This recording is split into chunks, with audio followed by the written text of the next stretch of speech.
हातकणंगले तालुक्यातील रुई इथं 1 मे रोजी सह्याद्री युवा फाउंडेशनचा वर्धापन दिन आणि महाराष्ट्र दिनाचं औचित्य साधून गावातील हनुमान मंदिरात रक्तदान शिबिर पार पडलं। उन्हाचा कडाका जाणवत असतानाही सामाजिक बांधिलकी जपत तब्बल 182 रक्तदात्यांनी शिबिरात उत्स्फूर्तपणे रक्तदान केलं। त्यामध्ये महिलांचा सहभाग विशेष लक्षणीय ठरला। हातकणंगले तालुक्यातील रुई इथं हनुमान मंदिरात रक्तदान शिबिर पार पडलं। या शिबिरासाठी कोल्हापुरातील जीवनधारा ब्लड बँक आणि आधार ब्लड बँक यांनी सहकार्य केलंय।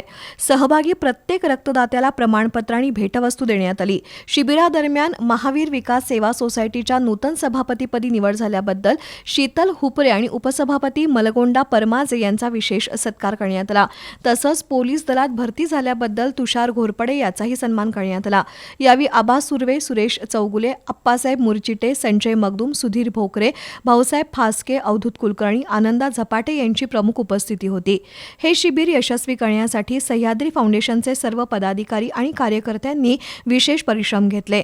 कडाक्याच्या उन्हातही तरुणांनी दाखवलेला उत्साह आणि दातृत्वाचं सर्व स्तरातून कौतुक होतंय।